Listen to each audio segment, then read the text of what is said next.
I think taking it back to like when you had that opportunity, that first episode, the TV show, kind of being like, you never know sometimes if someone is going to be a hit or a miss, or maybe back then it wasn't like the opportunity you thought this could be worldwide, because the TV show is in over 200 territories. Like, I was trying to find the information on viewing figures, but it was like insane, your viewing figures. Yeah, they can't measure beyond 200 million, and it's well over 200 million. And then repeats and all the other territories. But was he proud? What did you know that you were doing a TV show and it was going to hit like it was going to hit? When did you realise, wow, I've made it? It's really weird because, when we started to put Wheeler Dealers together back in 2003, so we're talking 20 years ago now, it was a tiny little production company, a tiny little network. Discovery Channel had only been going for 5 years. Yes, yeah.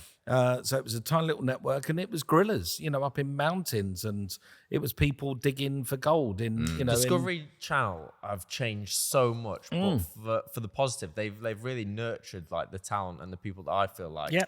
People watch it, they love it, they want to see it again and again. So they come to me and said, do you want to do a car show? And this is the first ever flipping car show on the planet. There was no other car show that flips cars in the world. This was the original sort of concept. Me and Michael and Dan, we sat down and we created this little baby. And going on to what you said, asked the question about its success.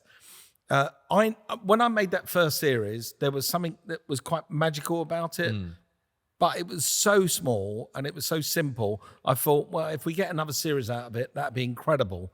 And I was being paid terribly. Back then I was being paid terribly, but I wasn't in it for the money. I never was. I was in it for the experience of doing something different. I was still a car dealer. Your passion. And you've always stuck to it. And I think that's one thing, we spoke about this earlier. Like, you get booked to do a job and then they're like, you booked me for the talent and who I am and what I stand for. And then suddenly people try and change you. Yeah. And like Wheeler deals with yourself, Mike. Like, I speak to you now. I see you on TV. I see you at car show, British Motor Show, whatever it's going to be. You are you. You are you. And that's one thing that I value and respect so much. Yeah, I almost in the early years when I was, sort of still learning my craft, every director, every producer I ever worked with tried to change me. Why don't you be more, put a full stop on the end of your sentence like Jeremy Clarkson? Yeah. And I was like, that's not me, and I'm not going to do it. And I had another director tried to get me to posh up a bit and speak a bit posher. And I said, no. And over the years, almost successive directors and producers. I'm British. I stick to where I am. Yeah, I've tried to correct the way I say things. Like I might, I'm from South London. So instead of saying 1, 2, 3, which I do now, I would go 1, 2, 3. Yeah. Yeah, and hospital. And they would go, no, it's got a H on the front. It's regional. I'd say, look, not in South London, it ain't. Not in South London, it's hospital. I'm going to hospital for free visits, and that's what it is. And you have to accept that that's who I am. And so I've been really, over the years, I've been really strong about not changing who I am and saying, look, the reason why people are tuning into the show week after week and the audience is growing is because they clearly like the guy that they see. I'm a reflection of those people that are out there. We're not all publicly educated and been to university. I'm from the wrong side of the tracks, from a council estate in Brixton.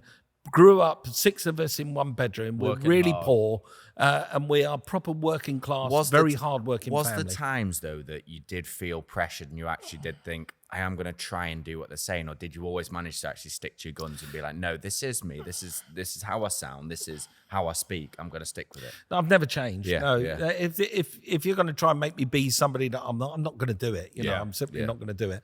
And I've just stuck to my guns. It's a big lesson that people can learn. Well, learn that lesson. Just don't try to get people to change you. People tune into you because it's a reflection of themselves, and that's what I've discovered very quickly. And yes, even today, I'll get trolls on social media again. You're illiterate, you can't spell, you can't. And I go, yeah, fair enough, but look at me. I'm doing all right. Yeah. I'm doing okay, aren't I? Sorry, I have no mortgage. So go figure. Yeah, it's the best comeback you can possibly do. The interest rates don't affect me. No, they're really good, because when they're high, that means my savings, I make a fortune of money. It's really good. And that's not me being smug and facetious. That's me saying, over the years, I've just listened to myself rather than to other people. The best guidance I can give anyone is, if it feels right, it's right. Yeah. If it feels wrong, it's wrong. Walk away. Yeah. And my dad sat me on the staircase. I always remember this moment. 16 years of age, I could have gone, one way and in one direction and being a little thug or a little thief or whatever, or I could have gone another way and be Mike Brewer, the guy you see today. And there was a point in my life where I was a bit of a rebel, 16 years of age. I'm cocky. I'd swear at my mum and dad when they say you can't go out tonight. I go, You just got your moped, yeah. And you're testing your parents, see how far you can go. And I just remember my dad, Roger, he sat me down on the staircase in our house in Sutton. And he said, look, son, he said, you're a really bright kid. And he said, you could do one or two ways. Your life can go one or two ways from this moment here. He said, the best thing I can tell you is always do the right thing right and never do the wrong thing wrong. And he said, just remember those words and hopefully you'll get through life okay. And every single decision I've ever made is always do the right things, but do them right, do it well and never do the wrong thing. Yeah, we've always said if we say yes to we're doing a job or whatever the opportunity is, like as soon as we say yes, we give it everything, whether we're being paid, not being paid. It's just the way we've been brought up with. And then if it's a no for whatever reason, then it's quite clear what it is. And I would never want to do a job or say yes to an event or something. Like I said yes to going to an event the other day, and I was at a Ferrari event. Then they said, "Do you want to go and drive on the track?" And they just won Le Mans and all that. And I said, "Yes, I'm so sorry.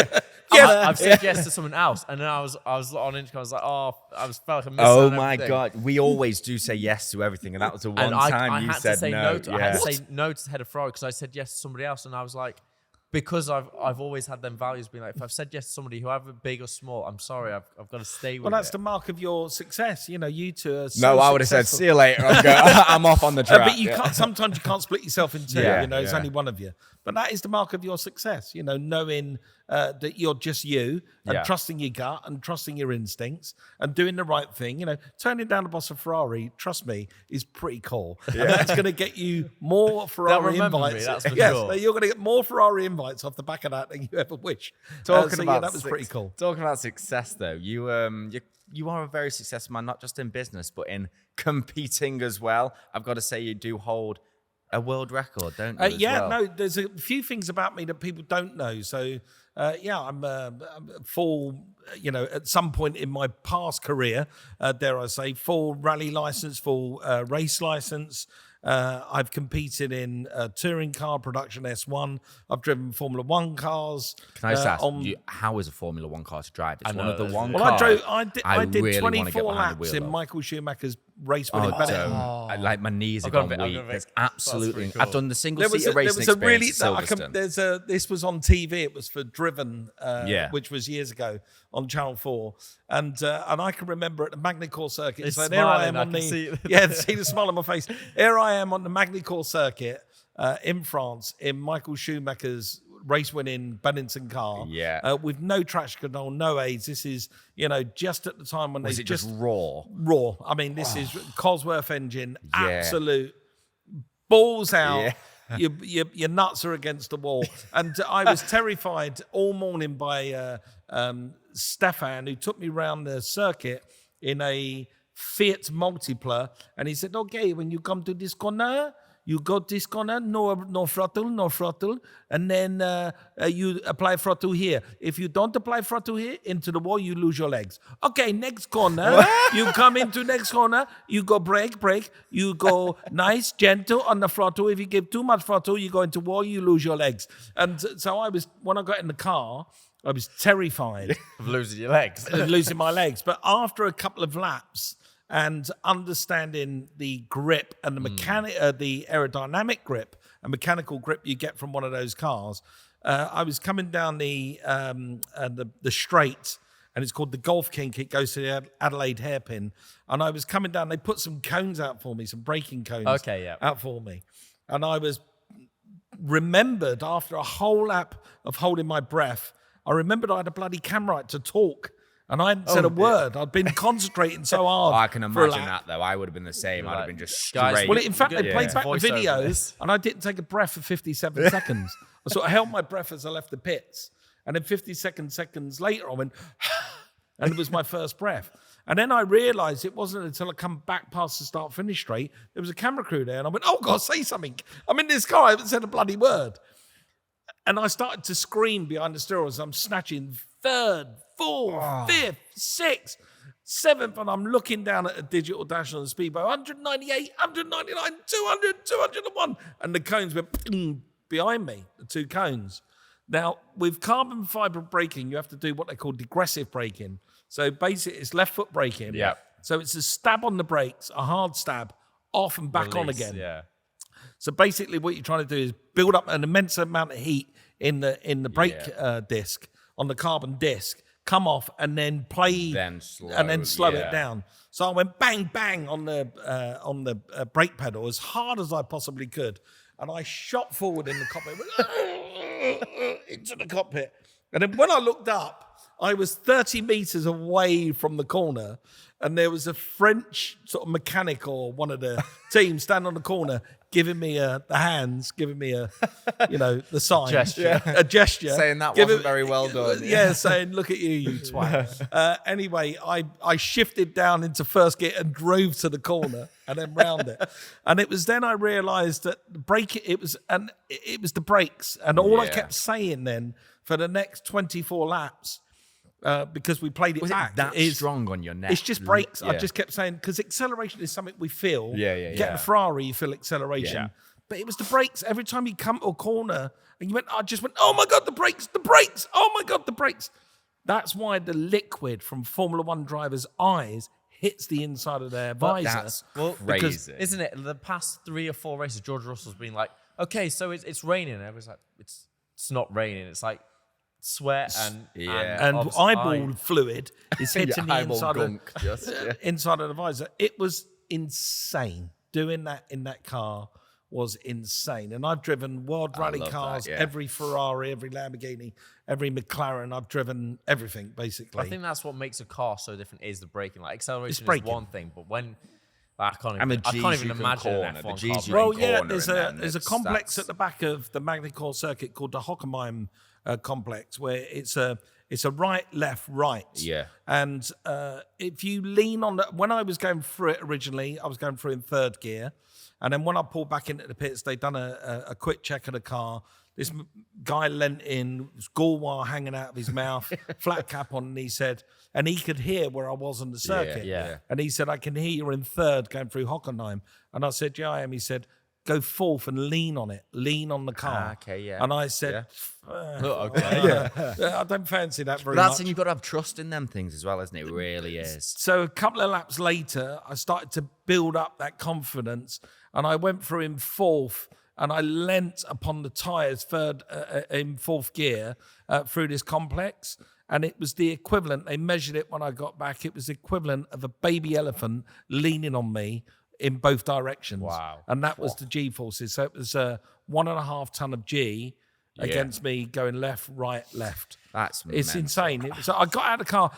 I was exhausted. When they actually lifted me out the car, I was thinner and fitter back then, but they had to lift me out the car, and they took me to a changing room. I had a shower, and then did an interview after. And as soon as I got in the car, going back to the hotel, I was asleep within 2 seconds. Well, Nick De Vries, when he got the opportunity last move year, his arms, that could first he? race Yeah. he got into, and he literally said to Pitcock, I need you to get me out of the car. He couldn't Can't move get out, neck, yeah. arms, nothing. I'd say the adrenaline and everything. And will have just he's been an experienced so racer, much for him. everything, but And nothing prepares you for that F1. I spent a lot of time training to get in that car. So Perry McCarthy, who was the original Stig, who's a friend of mine, Perry set me up at home with a weight, which was a 15 kilogram weight on a stick and a piece of string around it. And you're turning it up and Yeah. turning it down just to build up power in my wrist.